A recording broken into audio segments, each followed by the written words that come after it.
We're gonna turn around. We're gonna turn around once we do the Eagle Rock.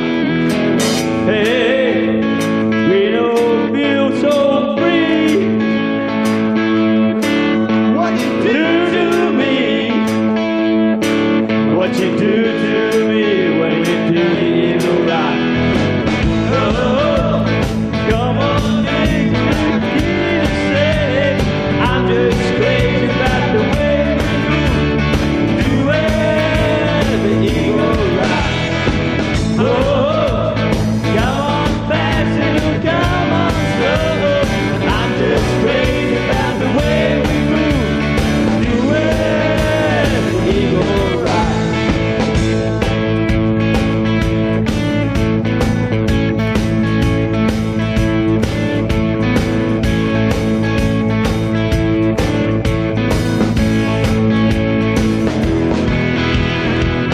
Now listen, are you doing? Are you looking around? I do the Eagle Rock. Looking around once and I do the Eagle Rock. That's it. Oh, hey, they all wait. I feel so free. What you do to me? What you do to me when I do the Eagle Rock? Hey, you know the Eagle Rock here to stay. I'm just crazy about the way we move. You wear the Eagle Rock. Oh, you come on fast, you come on slow. I'm just crazy about the way we move. You wear the Eagle Rock.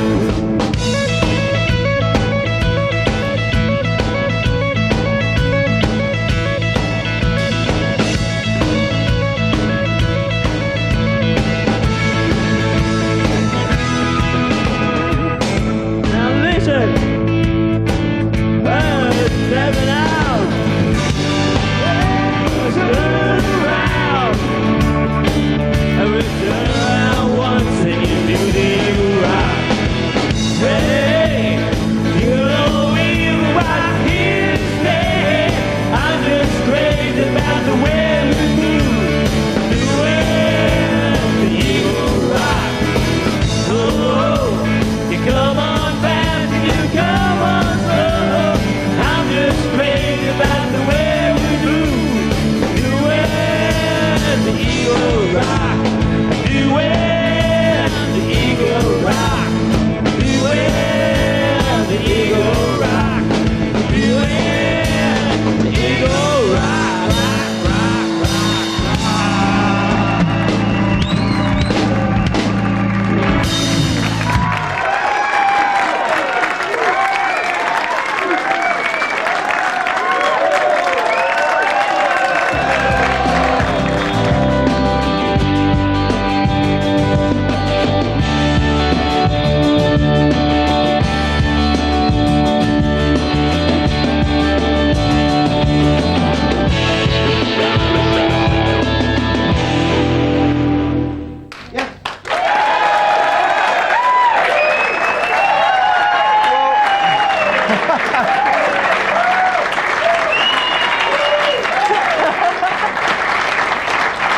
Unbelievable. What a welcome to club night here at Glenferrie Oval. You're on Sports AFL, home of football, and what a home it is. Have a look at the gig he's got on. Wouldn't you love to be dressed in this? You are fantastic, mate. Your foot must be all right now? Oh, it's great. Yeah, real good. Mate, it was Daniel Chick's gear I've got here. Okay, and cross wears his pants. outs, yeah, cross pants, yeah. And nice mohair rug you've got underneath the shirt there too. It's good to see you've been doing the weights. You're looking huge. What do you want, son? You want some in your head? Yeah, can I have some? Oh, come on. Sorry, mate. Well, I was just about to say how nice it is to be amongst some real family members, the Hawthorn Footy Club. It's great to be here.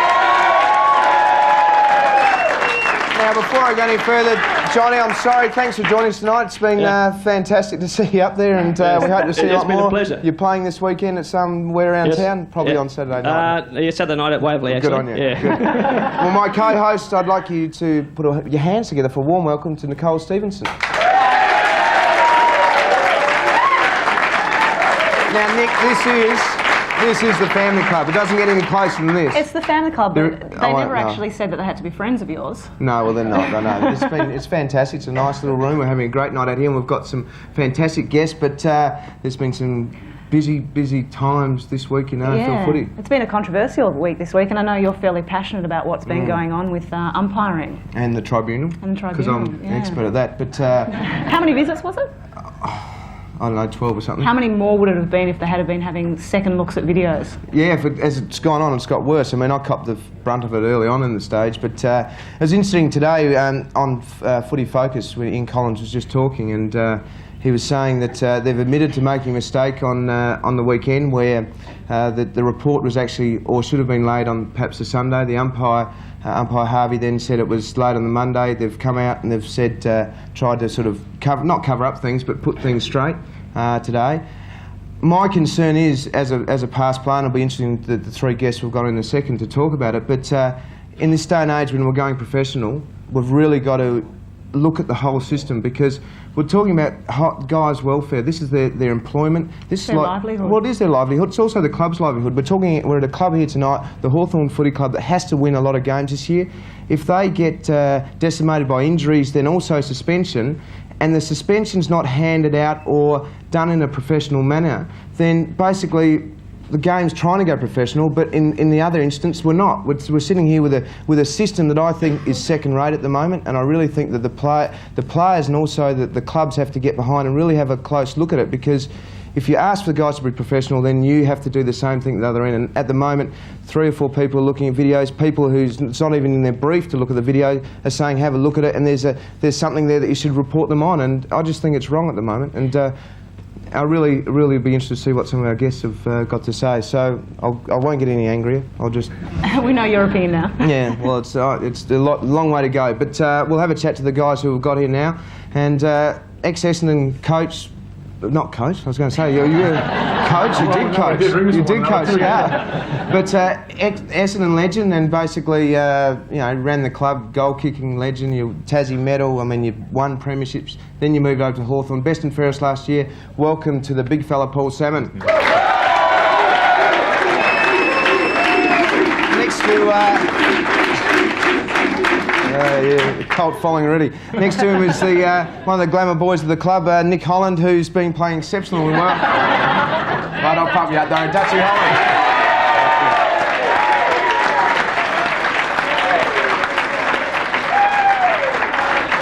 And Nicole. Gee, they fired up this mob. And their boss, and I won't say your glamorous mate. The rose on the end. Oh, you are a suck. You're unbelievable. I can suck to everyone and get away with it. Ken Judge, welcome tonight, Ken. All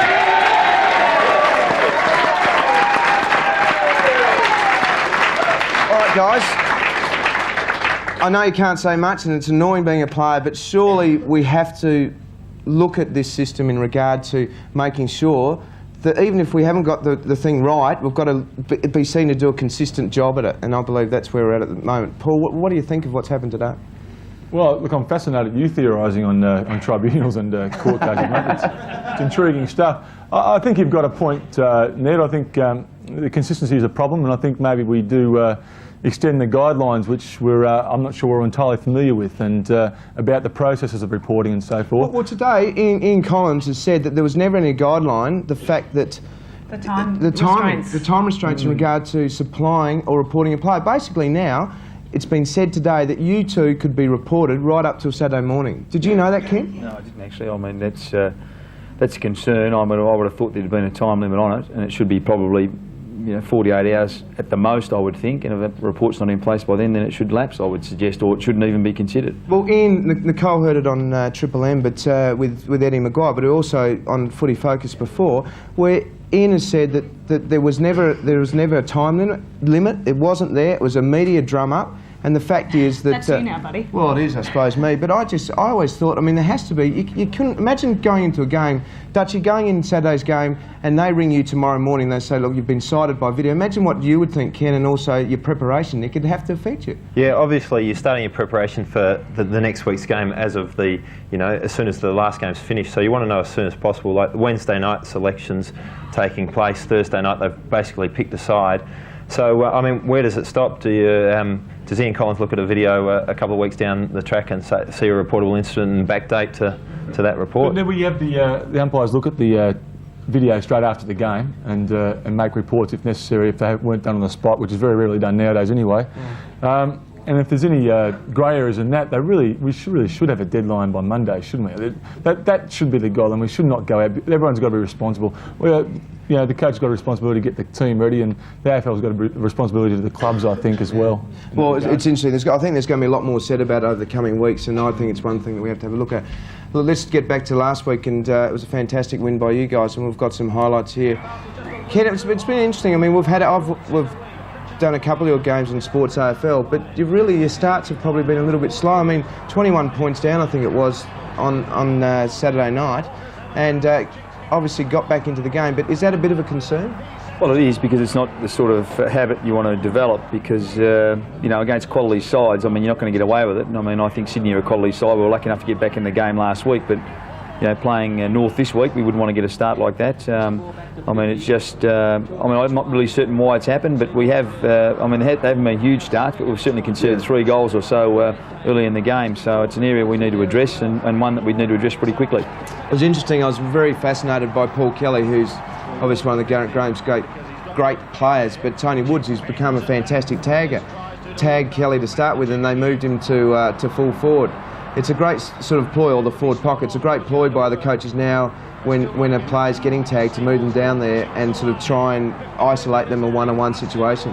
Yeah, well, I think what happens is that it's a situation where you try to isolate a bloke who's perhaps negating one of your better players. In particular, if you've got a fellow like Kelly who attacks the ball so aggressively, and he's got good pace, and and he's got the ability to catch the ball pretty well above his head as well. I mean, he becomes a pretty dangerous player when you put him close to goal. And he didn't stay there for a long time, but in the short time he was there, he did a fair bit of damage. But I think basically in the end, Sydney felt they needed him in the midfield more, and moved him out of there. I suppose we should be thankful for that. Yeah. Now, Nick, were you surprised that the big lug didn't come on earlier?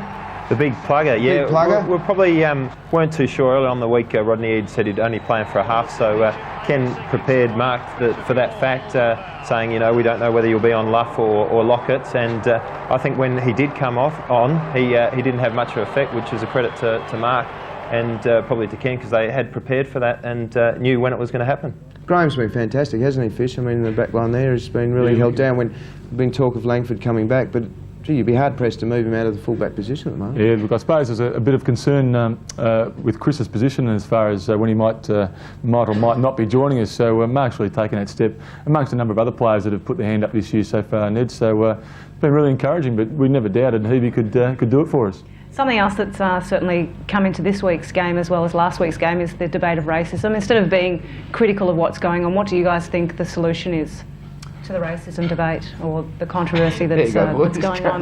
The solution? Well, what would be a solution? I mean, obviously they're struggling with a solution. They're saying mediation isn't working. It goes to the tribunal. I mean, the AFL have said it might be 5 to 10 years before they fix this racism problem. I think we tend to, with such sensitive issues, we tend to lose touch with the reality a little bit. And as Ned would know, because he was a great exponent of picking at chinks in the armour of the opposition, and that's what happens. It's war out there, and there are guys that are very good at upsetting the opposition. Some would suggest that Gary O'Donnell did the wrong thing last week, and he should have probably made Robbie Arnett more upset than he was, to put him off his game and stuff. And it's win at all costs, but the actual issue itself, you take an edge we can get it on the footy field. The racism, no one condones it, and none of us are going to sit here and say that it's acceptable. But I'm not so sure there's a definitive cure for it. That's all. Now, before we get to training, which you don't really do a lot, do you, Fish? Are you still talking? Okay, no, I thought through me. No, well, I've hopefully turned the corner in that area, mate. I'm standing up all right at the moment. Can I ask you about Kate Fisher? Oh, he wants to know about it. Kate Fisher. Like he's working with me. It's not the same as working with Kate Fisher. No, it's not the same. I was going to say about the only bloke that could sympathise how insignificant you feel working with someone who's curvaceous, voluptuous, intelligent, I'm off now. and talented. But that was a wonderful experience. And Did she look after you? Did she take you under her wing? We might leave that one alone. yeah, she's quite a distraction at times, I can tell you, but it was a fantastic experience that Ken allowed me the opportunity to do. It's good idea, Ken. Now let's have a look at training tonight. Now the guys obviously, I mean, this time of the year, Ken, it's really compared to last year. I mean, I think you one win, 3 losses. I think we're at round 9. I think we'd won 2 and drawn 1. Yeah. So we're 3 and 2 at the moment. So it's a better start, and I just hope that we can continue it on. Really, I suppose it's we've set some standards now that we've got to live up to. While we're looking at the training, last week we were talking to Kevin Sheedy. He's got his training ground mapped out like Battleship Britannica. Have you seen it? It's amazing. I haven't been out there this year, but I've certainly seen it in past years, and he's got lines and things and everything going everywhere. Yeah, I mean he's a bit. Sheeds and David Whedon are pretty smart blokes and got a lot of the tactics and a lot of areas on the ground that they use as it's sort of the best places to score from and the best places, the place where the ball's got to be put most often and things like that. And I mean Paul could probably elaborate a bit more than I because I haven't been involved closely with it. But each is to their own, and certainly. We have our set ideas and our set strategies and set plans and all that sort of thing, and maybe we just don't advertise as much as other people. Do you have the ability to break the ground up like he has with the markings? And I mean, it's look, we can certainly do it, yeah, but you're not interested in doing it? Oh well, I just we probably talk about it more and walk through it, or point it out and that sort of thing, rather than actually have it designed, mapped out on the ground. Nick, you're obviously a lot fitter this. Well, you've always been a very fit player, but certainly slotted in, and there's an article in the press during the week in regard to talking to your mentor, Dermot Brereton. He kept that very quiet, but obviously he's been a help. You're sort of moving around, and is it you've become smarter about playing the position, because it's one of the hardest positions to play? Yeah, definitely. Last year was sort of my first year at centre half forward, and I did find it hard. And Dermot came down towards the end of the last year and helped me out a lot. This year he hasn't come down, but I think I'm still learning at that position, and I've just got more and more used to it, and hopefully I can keep holding my position there. Well, looking at the one of the number 19, there was who's come back from injury. It's been a fantastic comeback, really. I watched him last week. Here's some of the other injuries. Do you want to just take us through those, Ken, and just tell us where they're at and how they're moving?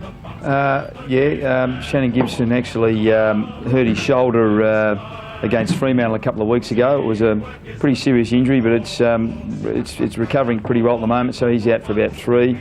Darren Kapler's probably a bit shorter than the 4 weeks. I mean, he's actually done a bit of light ball work this week. We expect he'll miss only another 2 games. And Shane Crawford, we're hopeful will play next week. He's pretty close. It'll be touch and go, but probably next week he's a real serious possibility. Fish, those 2 last players, Kapler, Crawford, and also Langford, work indefinite. I counted 3, mate.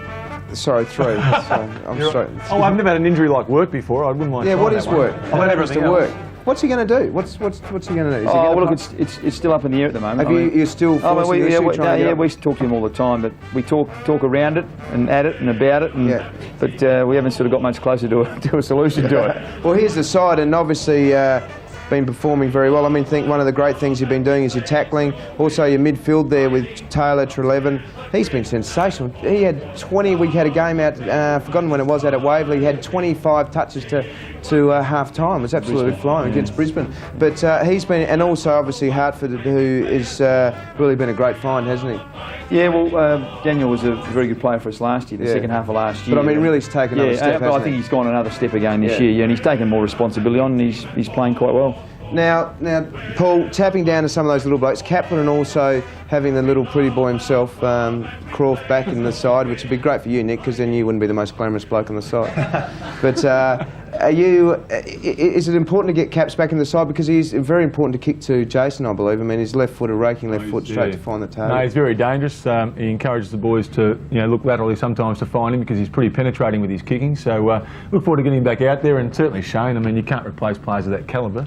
Although other blokes, it's great to see like Lekas and Half really step up. Now, Dutchy, we've got Crawford on later on. Give me the worst thing he does at home, because I know you're not living together now, but you used to live together. What's his worst habit?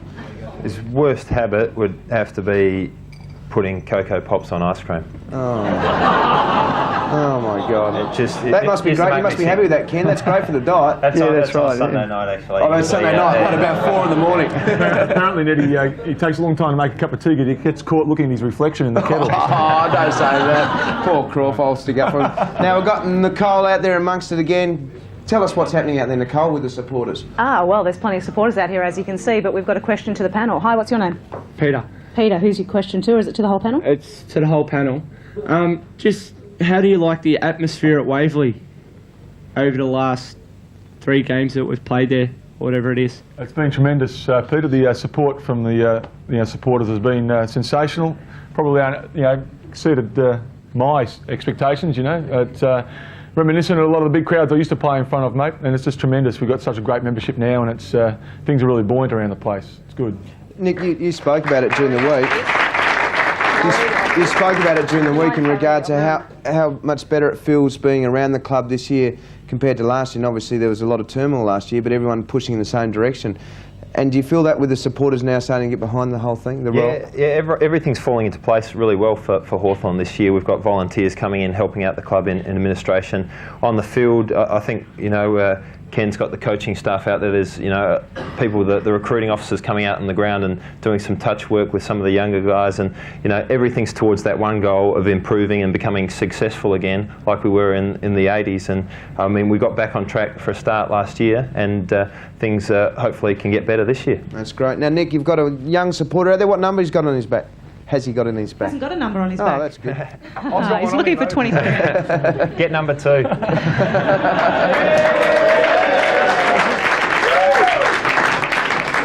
Yes, you're right, a younger supporter. Darren, you've got a question. He's thought about this a lot, so much so that he's written it down, so we'll just let him read from it. Yeah, what was the atmosphere like at the movies last night between the players? What movie did you see? We actually, it was relevant, but we did see The Saint. What was it? Was Kate Fisher in that? She was just, she's at the back row somewhere, but... Is that why he went up the back row? Oh, he's up. No, we had a great night. We had a few pancakes and the movies. It was just and we did it last year, and it was quite successful getting the boys together and getting to know one another. A few new faces in the team, mate, so it's good to get them out there and see how far they can throw their pancakes. And then go watch a great movie. We've just let Ken know that Shane puts Cocoa Pops on ice cream. We went out and ate pancakes last night. So. Yeah, that's good. Well, guys, thanks a lot. It really has been terrific the last few games. Ken, good luck with the side. I hope it keeps rolling along, because it's really been a great turnaround and success story, and hopefully you can keep going. Guys, good luck on the weekend, and Fish, just let me come on one of those trips. I'd love to come on those trips. Well, you got a favourite hobby? Maybe we could... Okay, I'll tell you that later. I'll just get along there with Kate, so that'd be great. We're going to be back in a second with more of Club Night here at Glenferrie Oval.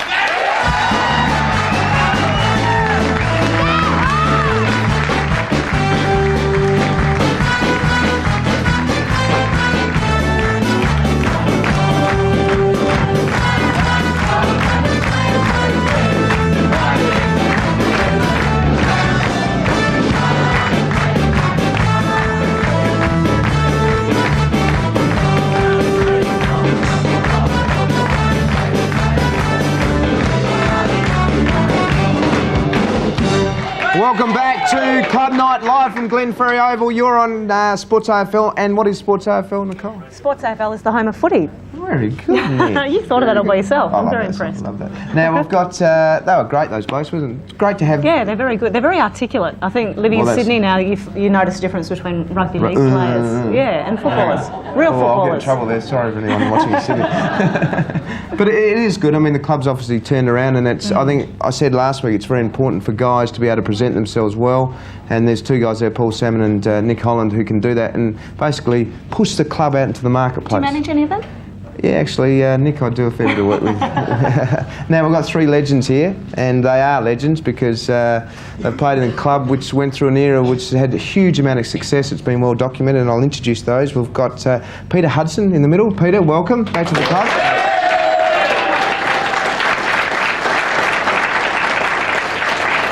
David O'Halloran, who's just joined us next to Nicole. David. And lastly, Michael Moncrief. Michael, welcome today. Thanks, Dick.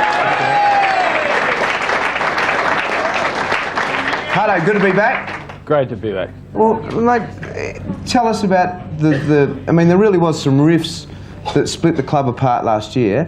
How have those rifts been mended, and have they been mended? Because we've seen footage on this channel where people have stood up who have been legends of the club, fantastic coaches of the club, and basically people standing there booing them and hissing them. Obviously the club now very successful. How do you go back and say, well, we didn't mean that, or we want to go forward? I mean, because you're on the other side of it. What's happened? Where are we at with it all? Yeah, well, I think Craig, I was probably in the middle of it all, and I went through. I lived 3 years and 12 months. Yeah, it took so long to get the whole thing over and done with. But I mean, the board of the day, I believe, did what they had to do, and as a result of that, the club now looks as though it's benefited from it. The membership is just fantastic. And as far as I'm concerned, the whole episode of what went on is in the past. And my attitude is that it's my club, and all I want to see is my club survive forever. And I think...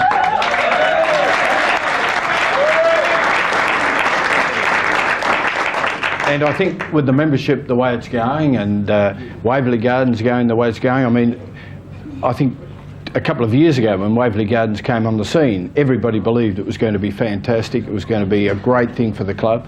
But I mean, on top of Waverley Gardens, you've got this fantastic membership situation now, and I think that the club can look forward to a bright future, and that's what it's all about. I mean, we didn't have a bright future 12 months ago. So does Alan Jeans, it's after what happened that night, how's he cope with that? I mean, is he now part and obviously welcome back here, but obviously that, I mean, someone like that, if I'd stood up there and had people booing, hissing at me, it'd hurt me.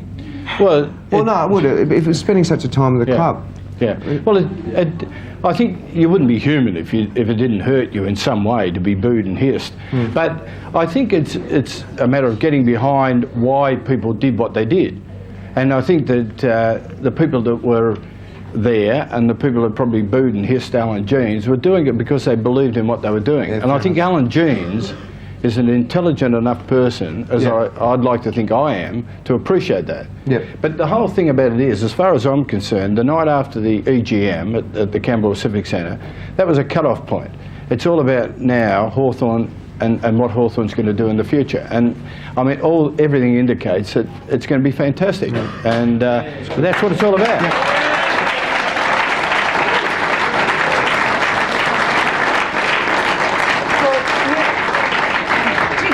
Into it, isn't it? You're fairly vocal with your thoughts. I just wonder what the other two guys, Michael, David, what were your thoughts at the time?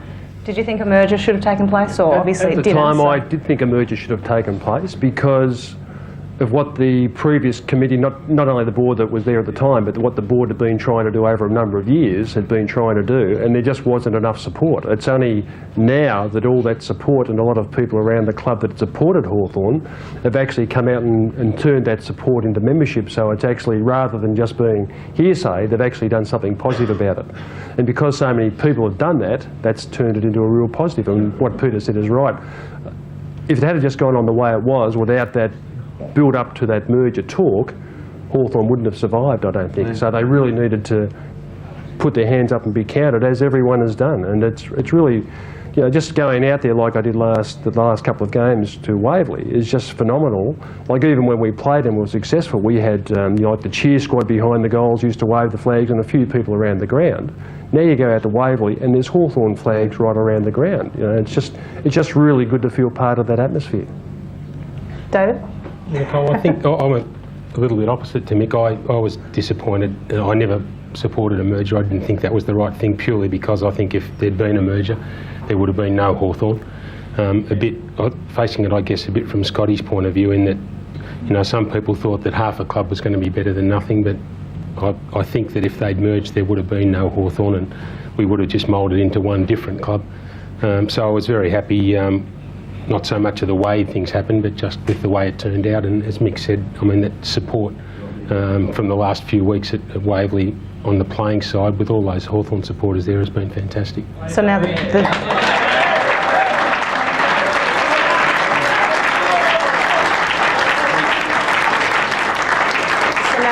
there has been a big change. You've got some 23,000 members and they're very vocal and supportive. Congratulations. You must be pleased then, if you didn't want a merger, to see the change in the club that's been caused through the threat of a merger. Yeah, just delighted, and I think that, you know, with respect to the old board, and I appreciate Pete's point that they thought they were doing what was right at the time, and, you know, I'm sure they thought that they were doing what was best for Hawthorn. But, you know, I'm just thrilled with the way that it's turned out, and I kind of like the recession that we had to have. Maybe it was the thing we had to have to get Hawthorn to be strong again. That's great. Now, talking about, we're talking more in the future, but now looking back in the past to three old blokes. Black and white footage. 3 old blokes. You're going to get some black and white footage, Hutto. You'll love this stuff. I mean, if you were playing now, you'd be a fair income superstar. You'd be on every TV show. You'd be making millions off commercials. Be manager. I mean, have a look at this. Not that you weren't. I mean, but have a look at this. This is some fantastic old footage. I mean, talking about tribunals too, because you look at this. Mate, do you think they're too soft on the full forwards these days? we can't even touch you. Fullbacks cannot even hold on to you, can't do anything. You would have got belted around the ears, held on to you. Everything would have happened in those days, wouldn't it? Oh, well, it did. Craig, I got reported once for hitting Wes Lofts, and the reason I hit him was because he grabbed me by the privates. And when I went before the tribunal, I was found guilty, but I was let off because it was done under extreme provocation. Imagine that happening now. Imagine that. Oh, you've been extremely provocated. You can go away now. Good luck. But Michael, there's been some amazing change, hasn't there? Really. I mean, you go from black and white to colour, and but really, the change in the speed of the game. You've said you've been to the last couple of weeks, and just looking. We're in the process at Collingwood of picking the team of the century, and someone argued the other day, they said, pick your best team now to play, and they said, well, half the old blokes wouldn't be in there because they wouldn't be able to keep up. I mean, do you reckon that's the case? Well, it's always very hard to compare different teams from different eras because it's a different type of football. What was your best team? Best team you played in throughout the best team I played in was 1977, when we actually didn't win the flag. We finished third. It was when Peter came back from Tassie and played with us again, and I thought it was when we had our best side, yet we weren't good enough to win the grand final. 76 grand final, pretty special. Yeah, we won the grand finals either side of that, and that was a real big buzz. Yeah. But I think the first grand final I played in was in '75 when we lost to North Melbourne when they won their first game. Yep. And I think winning 2 out of the next 3, you really got to appreciate how good it was to win a flag. I think a lot of guys that win flags early on or don't win it at all just don't get a chance to measure how good it is to win a premiership. Mate, do you ever look at that and sort of go, oh, my God. I think that day I was very lucky I was playing at Waverley and there's a bit of give in the ground, because if I had done it somewhere else, I'd have snapped the deck. There's another. Gee, this is good. Fantastic. Now, David, 160 games for the Hawks, and I was just thinking how many goals we've kicked up here on this well, how many goals have you all kicked? They should have the day that Rubber flattened the goal umpire, kicked it into his head. What happened then? That was an accident. You would have got charged for that. 727 goals, then we've got 628 and 19. I mean, Backman, don't worry about it, mate, you don't have to get goals. But, I mean, when you're watching some of your footage, I think it'll come up in a sec, long running, big striding, quick running half-back flanker. Well, you are really, in that era, you look at how quick you were for your position. In regard to the half-back flankers these days, it's such a crucial sort of spot to play. Do you see much changes? Many changes? I do. When you asked Michael before about the running and the keeping up today, I don't think I would have been in the race. The guys now just take off and run all day, but I was never that fit or that good a runner to be able to do that. But I'm lucky it was a bit slower, I think. At least you're in colour there, no black and white. You must have seen some changes being in the 70s and the 80s, and now we're into the 90s. You've seen some pretty huge changes with the league. And I think it's got just quicker and quicker every year. Even looking at this from probably 15 or 20 years ago, it's changed a great deal. Were you a full-time footballer? No. You weren't, because that's changed a lot now in the sense of the professional side of football. Well, Hutto, on that, I mean, I wasn't trying to be too funny before in regard to if you were playing full forward now, these days, the coverage you would be getting would be amazing. How do you think guys like Jason Dunstall and Stephen Kernahan and Nathan Buckley's, the Severio Rockers of the world, do you think they can handle it this as it gets bigger and bigger? Because it hasn't stopped. As being involved in the marketing of the club, you must have seen it grow to an enormous level, the involvement of the players off the field. Yeah, it's huge. I mean, there's so much involvement and so much happens off the field, and I mean, I've been 10 years in footy now at Hawthorn, St Kilda, back to Hawthorn, and I mean, I think we're just that far away from guys not being able to have any other sort of job other than football. Yeah. That means we're that far away from fully professional football, and I think for the last 10 years, football suffered because it's been in that interim period between amateur and professional, and but I mean, I think it's great. The sooner it becomes fully professional, the better. That everybody's professional, because I mean, the guys train so hard now. I mean, I would have died training like they do now. Well, they reckon you didn't enjoy it. I would have died in the warm up. I don't know that, and the warm down would have killed me. Well, you've got Simon Minton-Connell, your nephew, that's playing in the league. Also, your son Paul. What do you think when you see him in the league? I saw him the other day at the Footscray game. He was sitting right behind me. I was trying to catch his eye, but he's up there cheering away. It was fantastic. What do you think when you see him? I'm a Hawthorn supporter.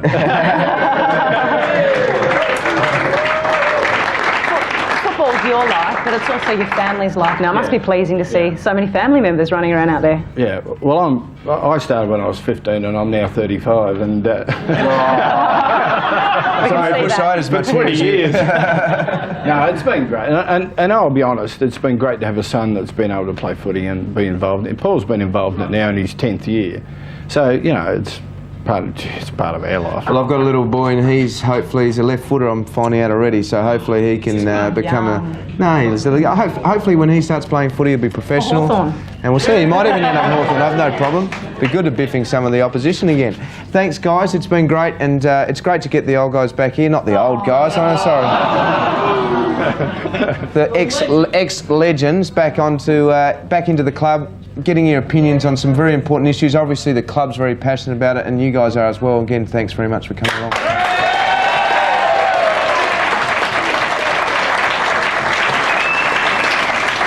Now, we're going to cross back to the studio where our learned friend from Geelong is going to give you all the updates of the latest teams. Ian Covert. Oh, thank you.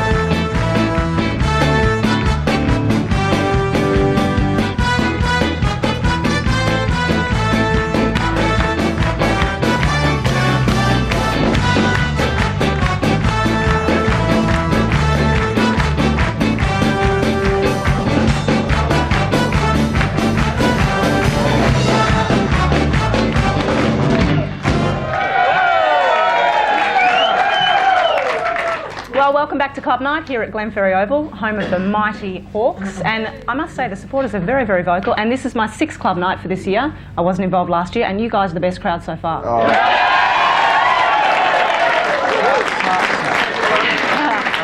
But we have something very special for you now. You may wonder what I'm doing with this. We have a special competition for you called Drop Punts and Drop Kicks. And may I introduce Baby Larry Barber.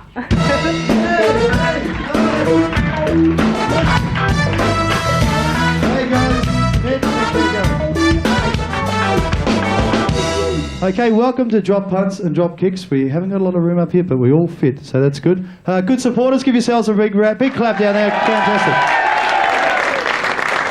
Okay, this is called Drop Punts and Drop Kicks. Now, what we've got here, we've got our guests over here, our players from Hawthorn. Give the guys a big clap. Come on.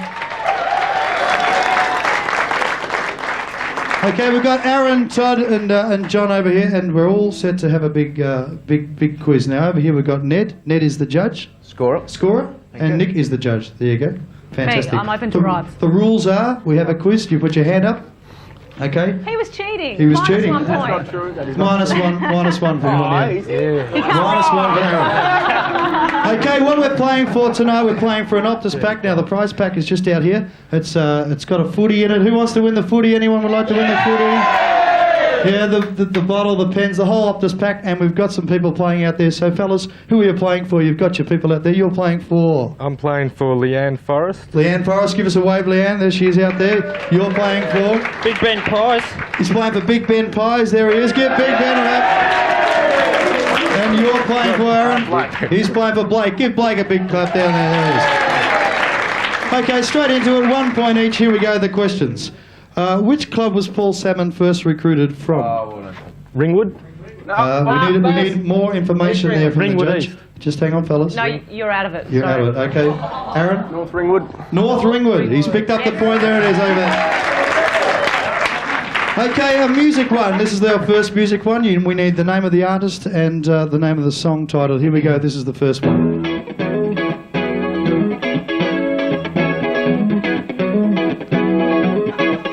Anybody? All right. Anyone in the audience know? Debbie Brothers. Well done, mate. You are on a point. Fantastic. Good. What's your name? Rick. Okay, we'll put Rick up there. Okay, the next music one. See if you know this one. Yes. All right, this end. Okay. Frankie Valley. I want to know. I want to know. Well done. The 4 seasons. That's good enough. He gets a point over there. Just keep it down till I finish. Okay, you got to put your hand up. Look at the judges here. Now, what was Hawthorn's original nick?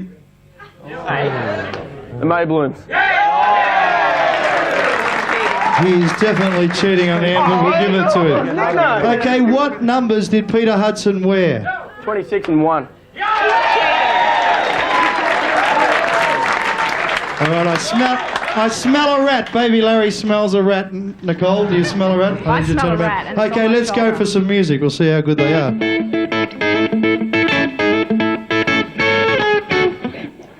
Yes? No one? Skyhooks. Skyhooks? No, but it was, no, you didn't put your hand up. Okay, next song, we'll go to the song. That was Rising Sun and Cold Chisel. Next song. Some piano perhaps as well? Yes? Most people I know. Most people I know. Most people I know think I'm crazy. Well done, yeah, all right. Okay, the audience down there. Get on the board. Okay, name 4 of the selectors at Hawthorn. So how many? Jack, you should know this one. I said 4. Sucked up to him. Selection. Ken Judge, Peter Schwab, Kelvin Moore, George Stone. Well done. All right, that's enough. That's enough. Okay, here we go. A television theme. Name this television theme. Gilligan's Island. Gilligan's Island on the end here. Todd Gilligan's Island. Okay, name the next movie theme for 1 point. On the end. Rocky. On the end. Rocky. Rocky. Well done, Rocky. He gets a point. Wait a second. Baby Larry. Hang on. Baby Larry, give him a whack. Okay. All right, it's time now to bring in our mystery player. This is worth 10 points if you guess the mystery player. Fellas, just pull your legs back here. This is our mystery player. You get to have a bit of a feel. It's Dutch. Okay. Put your hand up, John. Lift your legs. It's Dutch. Step up. There Only you go. Dutch would Well do done. this. Okay, now looking at the feet. Okay, you have a bit of a... Now, if you just walk forward here. There's a bit of music under this. Here we go. I've got it. Just walk over here. Okay. It's Dutch because only Dutch would do this. Okay, it's Dutch. Do you want to have a bit of a feel? Have a feel. Come on. Yeah, that's right. Have a bit of a feel. And Aaron, a feel. Justin Crawford. Ladies and gentlemen, we're going to reveal the player. Turn around, player face the front if you could. Here we go, the big reveal. Sorry about your hair. Justin Crawford for 10 points. That was genuine, that one as well. Okay, the next. A score check, thank you, Ned. Aaron Lord, 13 points to forward Todd and Johnny Hassel. You are kidding us. Who are you playing for out there, Aaron? Blake. Blake, how you feeling out there, good? Okay, let's see if the others can catch up. We're going to make the next ones 10 points each to see if they can catch up. Here we go. Song? You get till 5. Ricky, don't lose that number. Ricky, don't lose that number. And who sang it? Joe Jackson. Ooh. Half, 5. Give him 5, half. Okay, he's catching up. It was Steely Dan. Okay, the next song. Here we go. John, put your hand up. In the middle. It was John. John. You won't get it. No, I get it. Yeah. Bohemian Rhapsody. Bohemian Rhapsody. What do you want to give him? The other score. The other score.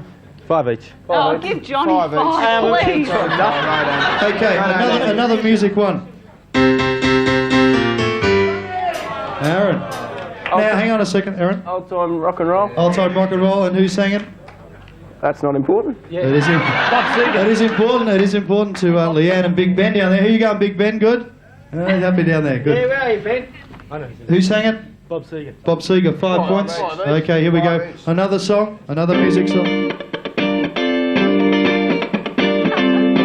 Okay, hang on. Yep. Doobie Brothers, Long Train Running. Doobie Brothers and Long Train Running. Okay, well done. Now, Johnny, score you're check. late. 10. The score check. Was that 10? That was 10. He's taking the lead, 29. He's on 29. All right, we've got a bit of a match here, and John is on absolutely nothing. Give John a big clap in the middle there. Go on here. Come on, you can do it. You can do it. Okay. Have we got another song? Here we go. Is this it? Yes. The Now, Monkeys. hang on, just 1 second. If you sing the first line, if you sing the first line with the band, you get an extra 10 points. Here's the microphone. Just make it up. Oak campfire beneath the wind as the bluebird as she sings. That puts, where are we? That puts Todd at 39. Todd is the winner. Leanne has come from nowhere. Are you playing for Leanne? Are you playing for Leanne? Leanne's come from nowhere. She's won the Optus prize pack. That's drop punts and drop kicks. You cheated. John, you were absolutely terrible. Thank Nick. Thank Ned. That's drop punts and drop kicks, and we'll see you shortly. Well done, Leanne. Come on. There's the thing. Well, we're going to take a short break at the moment. Out with the Sharons. Thanks, guys.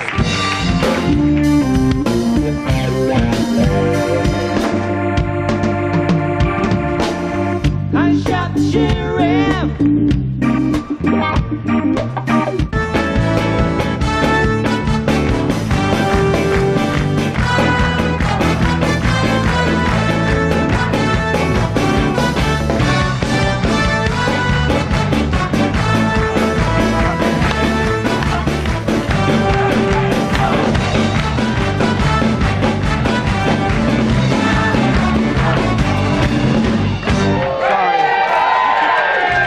Sorry guys, I'm supposed to do that bit, aren't I? Sorry, I forgot to do that. Welcome back to Club Night. You're on Sports AFL, and we are coming live to you from Glenferrie Oval. We've got 2 superstars, or one superstar's come from another club, another one's been here for a while, and hopefully we'll be back soon. I'll introduce those guys in a sec. And I just want to say this, Johnny Hassel, go home and practice, because that was disgraceful. It was terrible. He said he wanted more skyhooks and Beatles. Yeah, well that's what they're like. He came from Collingwood. We're trying to... No, I say that. So, I wouldn't get... I love Collingwood. Oh, that's what made me. Somewhere. I'm getting out of trouble. I'll get out of here now. Quick, introduce the other 2 guys. Blood Brothers. Blood Brothers. Justin and Shane Crawford. Shane Crawford. Welcome. Yes.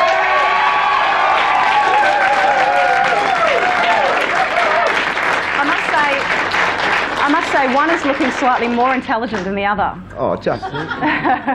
What, you reckon you are? I thought the brunch. But I am, yeah, for sure. We're looking for a new contract with Calvin Klein to model sunglasses. Well, or seeing glasses. yeah, whatever. Now, guys, what's it like living together? You've moved in together? No. No, it didn't work. Oh, didn't That's the work? gossip. I didn't last too long. What happened? I couldn't control him. He kept on going to the casino.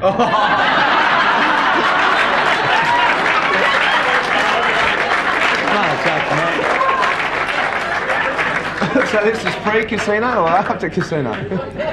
No, he's generally pretty good, but yeah. No, I think that he needed to be away from me, and I certainly didn't need to be around him, because I was telling him what to do. No, nothing against him. Were you doing the washing as well?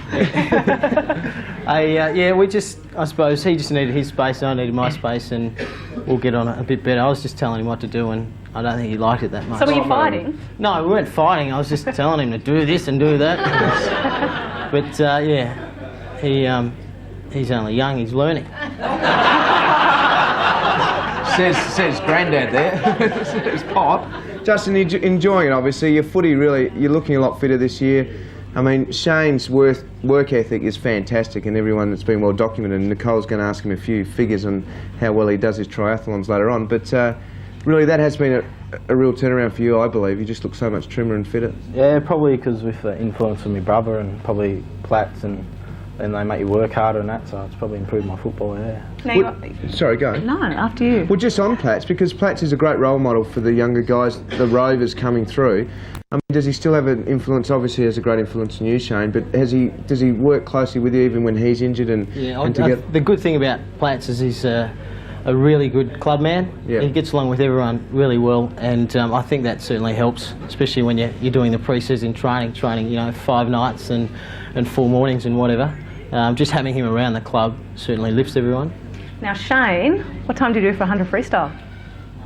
I mean, sugar. 100 freestyle. I've been swimming a fair bit lately. Yeah, because you do triathlons and ocean swims, don't you? I've done a few, but yeah, I don't really want to get into times just yet. Oh, okay. You don't want to get too much away. No, because you'll embarrass me. You'll probably do 2 laps, I'm doing 1. Oh, we'll have to get a match race going. But she's always on her back, so don't worry about that. Backstroke? She does backstroke all the time. You guys are disgusting out there. Now, hang on a second. Now, may I say, seeing as though you just bagged me, that you must be always on your front because your wife Meredith is pregnant again. Congratulations. Yeah, she's pregnant and it's just news come through, so yeah, Sorry so it's about great. that. That's right, make that very public. That's great. Congratulations. Thank you, Shane. Well done. Thank you, mate. Today on Sports AFL. 12, it's a replay of last night's West Coast Western Bulldogs clash. At 2:15, join Ron Barassi to relive the 93 preliminary final between Adelaide and Essendon. At 7:30 in a Sports AFL exclusive telecast, the Cats do battle with the Fremantle Dockers. Then at 9:45, heavyweights Essendon and Brisbane fight it out for early season supremacy. All this today on Sports AFL.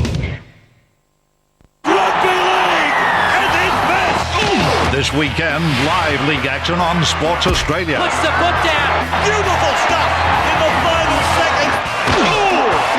Live today from 5, the Gold Coast charge into the fray against the Iron Men of Newcastle. Then live tomorrow at 1:30, Illawarra clash with the high-flying Sea Eagles. ARL live in the Optus Cup today from 5, tomorrow from 1:30 on Sports Australia. How can you keep your fitness up? You must be very frustrated. I've been bike riding a bit. Yep. As soon as I got my leg out of plaster, Which I was? was on the bike about nearly 2 weeks. And it was probably incorrectly diagnosed, wasn't it, the first time in regard to the injury, because you thought you only had a few weeks, went to run and couldn't run, and then basically when the And then yeah, we had X-ray. had a bone scan which looked deeper in, and then found out that it was fractured, and now I just had to wait for it to heal, and now I'm slowly getting back into it. But I kept my fitness up, and I don't think it's going to be a real problem. Just the match fitness is where I'll probably struggle. And talking about life in Sydney compared to Melbourne, obviously the limelight that came on yourself, Justin, a few weeks ago, which we won't dwell on. No, well, because in all honesty, I mean, guys go out and you have a good time, and unfortunately things happen. But there must be a difference though between Sydney and Melbourne in regard to the amount of spotlight that's put onto you guys, and you must. I mean, it must be different between the two clubs. Have you noticed it? Certainly is, yeah. In Sydney you could get away with a few things, and probably only the Paul Kelly and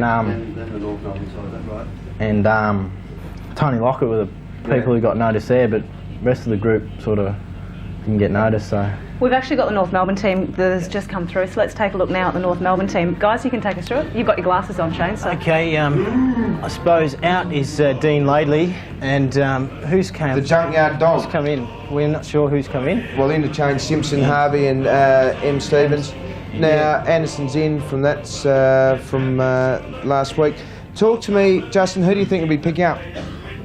Do you think Me, probably is there, probably there you go. Chandler or Pike, I'd say. Pike played very well, didn't he, last week, Crawford? I mean, he's been playing returned very well. I think that moving from Fitzroy over to North Melbourne, and I suppose he's probably got the hard word put on him from the coach. And what do you think of Johnny Longmire's return? Shane? Yeah, he's slowly getting back into it, showing some good form. I think that the matchup's probably Daniel Harford, who's certainly, if they had the Brownlow now, he'd no doubt win it. Yeah. Actually, I shouldn't pump him up too much, but if you ask him, he'd tell you he'd win by about 10 votes. I'm just kidding, Daniel, but I think Anthony Stevens will probably tag him. I'd look at Archer trying to get on to Big Nick Holland. Yep. Or trying to play on him anyway.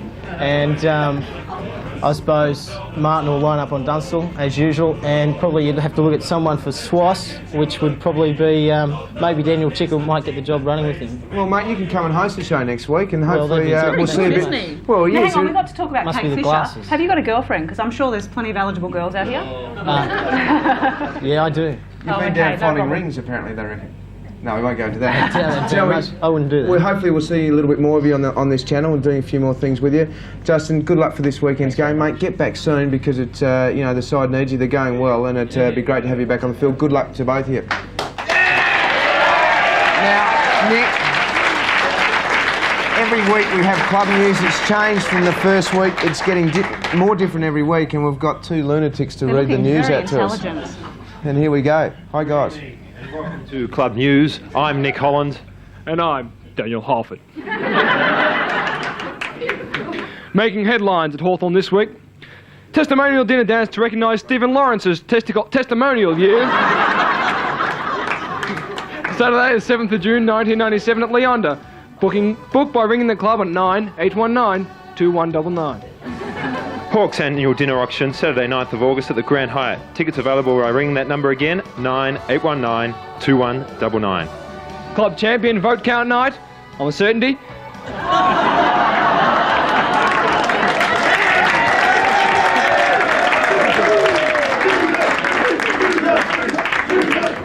At Camberwell Centre on Friday, the 3rd of October, 1997. A night for the fans, from 4 p.m. at Glenferrie Oval on Thursday, 8th of May. Everybody welcome, watch training, enjoy a sausage sizzle, lots of fun. And don't forget, this Saturday at Waverley Park, at 7 p.m, just prior to the commencement of the senior match, there will be a cavalcade of immediate past players. A spectacular fireworks display will follow. Don't miss out. Ooh, we'll miss that one, Daniel. Yeah. There will be a huge Members' Day celebration for Saturday the 24th of May when the Hawks play Adelaide at Waverley Park. Lots of giveaways, competitions and fun for all. Let's recognise our record-breaking membership.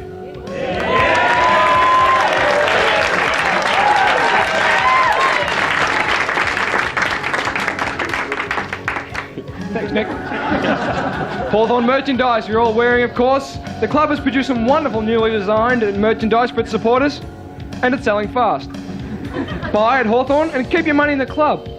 Phone the club on 9819-2199. And news just to hand. Apparently, Shane Crawford found shopping down Armidale, High Street Armidale, looking for engagement rings for his girlfriend Olivia. Later details to follow. That's all for Club News. It's good night from me. And it's definitely good night from him.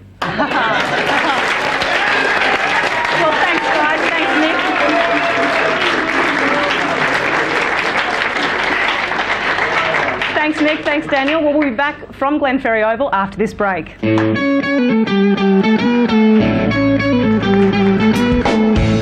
one told me that ground's gonna be this way.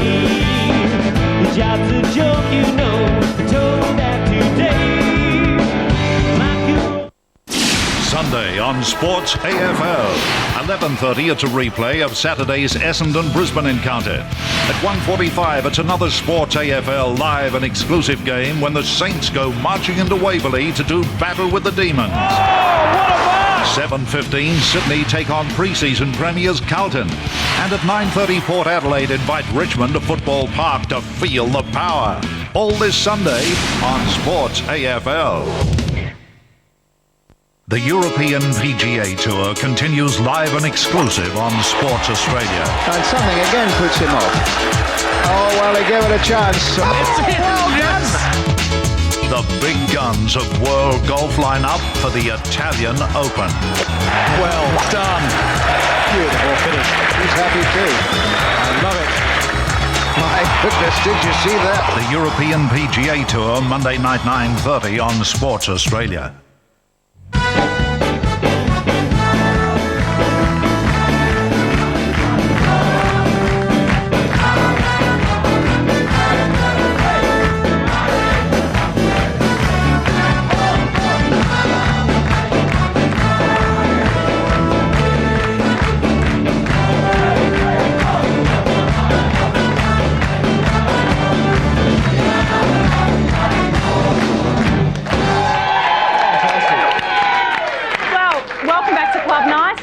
Glenferrie Oval.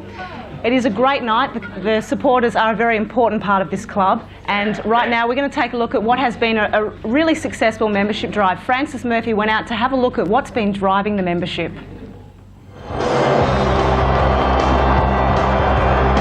Hawthorn was the power of the 70s and the 80s, but while the club reigned on the field, it lacked members.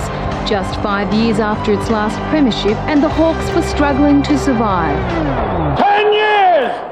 I've been telling you this was going to happen. We're in quicksand. We are trying to do and tell you the best option for this club here.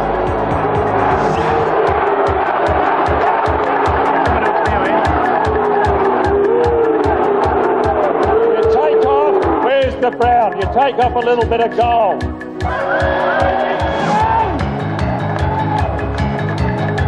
What have you got? A Velcro Hawk and a Melbourne Guernsey. Tonight we have $900,000 in the bank. We have 20.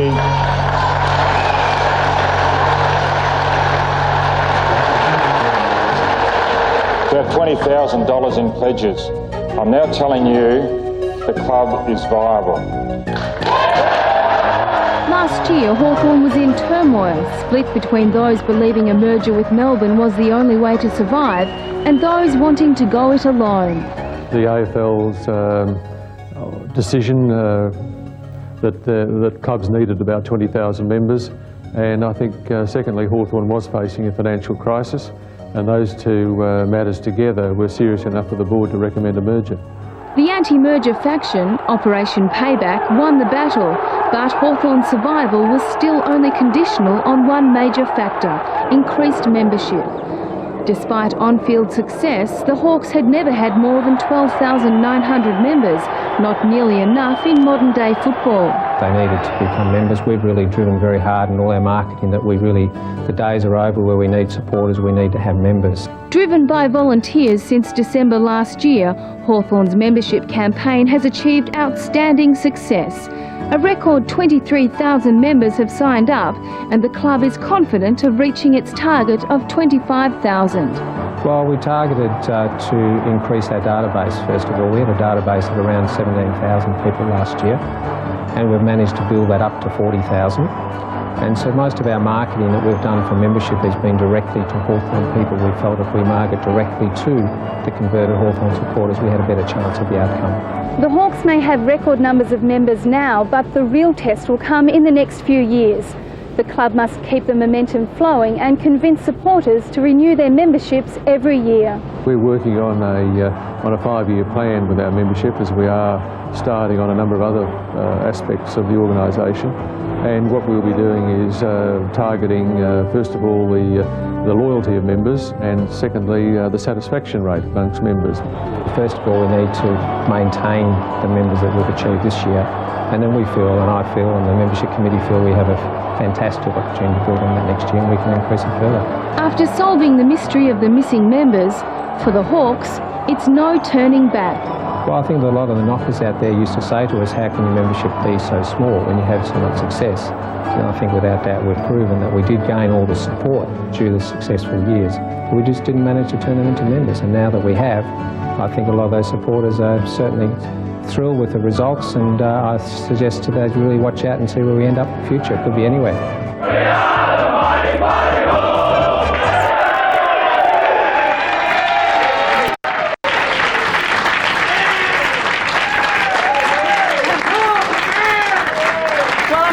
That membership is a very important part, but it can only be driven by the volunteers, and I know a lot of you here tonight are volunteers, so congratulations to all the effort that you've put in on the club. Well, one man has put a lot of effort into the club, and that is the president, Ian Dix. Welcome to our show. How are you? Good. Now you've just come a black tie, dude. Yes. You got the gear on? Look at it. He's still got the black tie socks Are on. you going back? I'm going back. Must be good red there. Good party. Thanks for joining us, for coming out here, taking your time out and get out here to the club. And it's because we've found club night. We've been going, Essendon 6 weeks now. You said last week Essendon. Obviously membership's a major issue. Where's the club at the moment? It's been documented 23,000. Before you answer that though, I want to get to the nitty-gritty of this because I believe I've got some figures here in regard to other clubs. I mean, Carlton's 23,000. Hawthorn says they're 23,000. Don't disagree with that. Collingwood 22,000.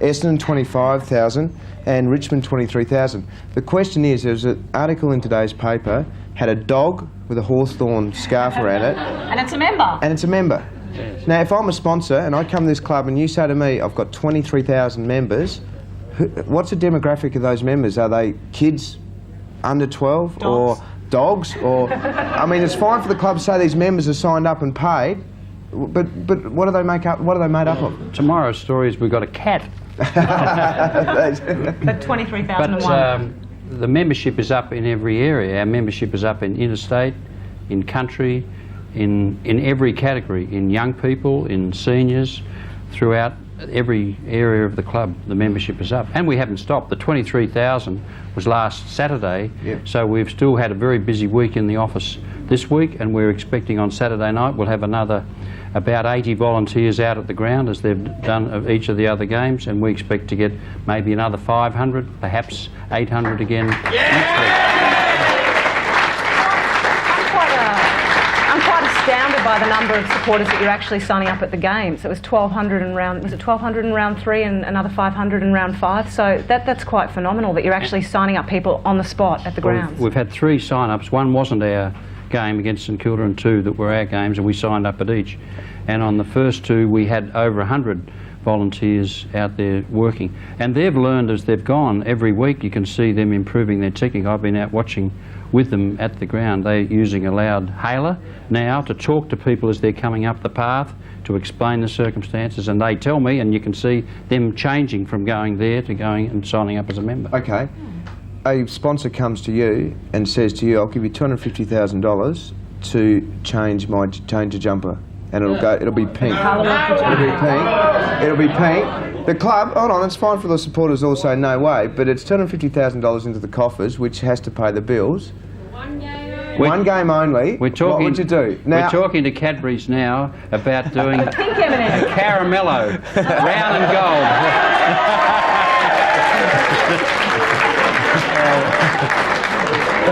Actually, that's a good idea. That's a good idea. Go and give a ring. Watch out. Now, would you do it? Well, if we could get brown and gold, of course we would. So only if you get brown and gold. Brown and gold's our colours. So your opinion is that the Carlton Footy Club did the right thing? Yeah. My opinion is that Carlton look after themselves. We look after ourselves. Yeah. We're brown and gold. Okay.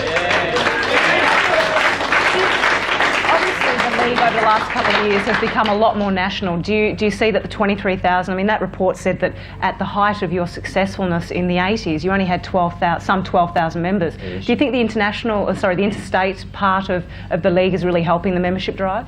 It is very much so. When the team went to Perth the 2 weekends, they had meetings with business meetings, friendly meetings with their supporters, and that's a big help. And at the Dockers game, there was a whole area of the stand which was very vocal, and when we got about 2 or 3 times as much, we'll beat the Dockers next time over there with their support. It was. I mean, the club's tackling and pressure has been fantastic on the field. Your pressure off the field in regard to marketing and merchandising is interesting. I've been told that you're now developing a new logo in regard to just for the members. We are, yes. Yeah. Well, it'll be out soon. Can we call? Do we know the name of it? It'll be out soon. So it'll be you can't get there, man. No, I just want to know what it is. So it'll be a special membership thing for the members. It will be, yes. And so the members can look forward to that. They'll love it. Will they? Yes. Great, that's fantastic. And a lot of our ideas are really coming from the Green Bay Packers, because when I went there and visited them, they showed me all their merchandise, where their quality position was, and Brett is going there next week. He'll see it with his own eyes, and that must be fantastic to get over there and see how they're doing things, because the Green Bay Packers are very much sort of in-house, aren't they? They're really their own little community that they really focus on. A small city of 100,000 people, an hour away from anywhere else, and they've learned to compete with Los Angeles and Chicago like we've learned to compete against the other guys. And footy clubs, in regard to getting that knowledge, have to be doing more of that stuff, you believe? Getting overseas and looking and learning, and not necessarily following what they did over there, but understanding of the mistakes they've perhaps made and how to improve on those? Well, we certainly are. we're also looking at what other clubs are doing in Australia. We're not just looking with the Green Bay Packers, but there are a lot of things that we've learned directly from them. And one of the things was the entertainment at Waverley. I mean, the fireworks display last Saturday, the fireworks display next Saturday, are all ideas that we've got. The band outside, those sort of entertainment is an American Green Bay idea. Ian, I have to ask you, because we've seen the last couple of weeks, St Kilda has said that the Docklands is going to be very viable for them. What's Hawthorn's position with Waverley and the Docklands? Our position is we want to stay at Waverley. The board...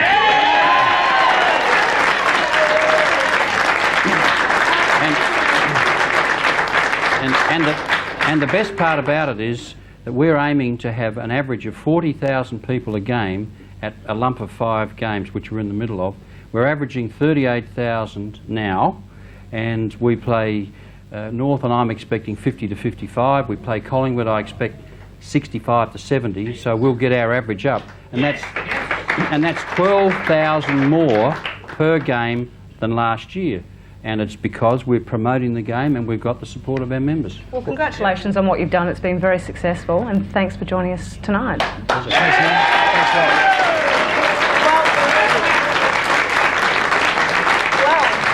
Well, Mr. Kelly, the girls are getting up. The tips. Nick and Ned's tips. I'm catching you, mate. Only a few differences there. I was 6 in front. You were 6 in front. I picked the Brisbane Lions.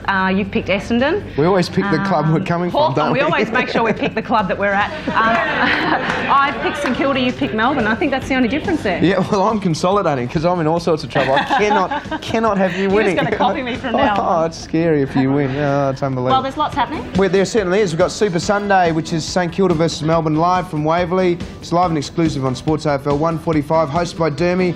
Harves is on this week, Mark Harvey, and myself. Obviously, Gary Lyon will hopefully be playing when his back gets right.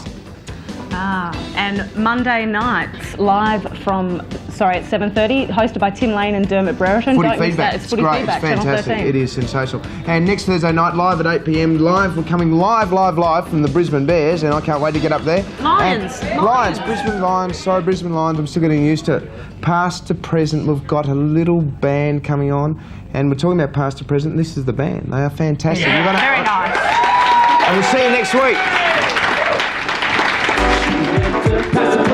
TV system. Always busy in the house, baby. Here we go. Check it out.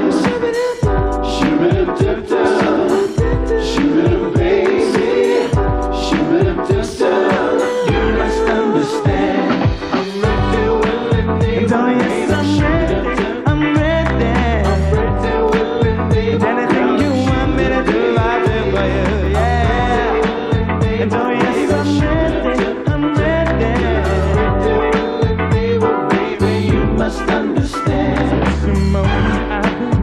Always will remain in me the day you came into my life. I remember the day all you to realize what's going on inside,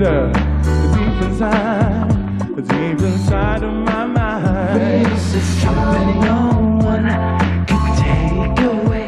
Love, security, and sensitivity. That's all you need, my baby. The way we touch, the way we kiss, I'll never resist. 'Cause I'm ready for you, baby. 'Cause I'm ready. And oh yes, I'm ready. I'm ready. And anything you want me to do, I'll do for you, yeah. And oh yes, I'm ready. I'm ready. Oh baby, you must understand.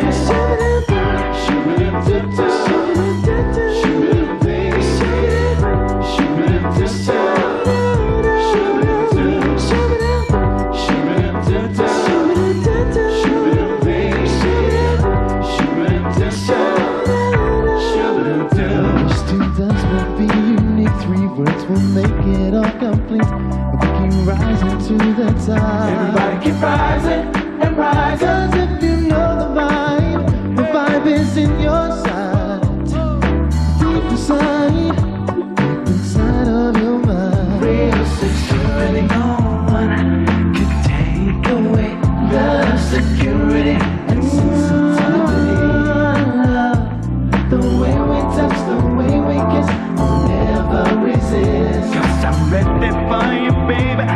I'm ready.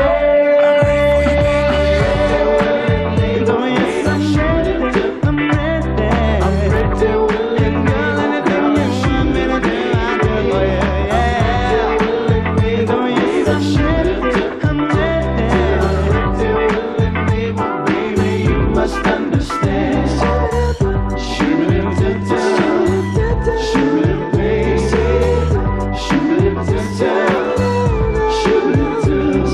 Not only the footy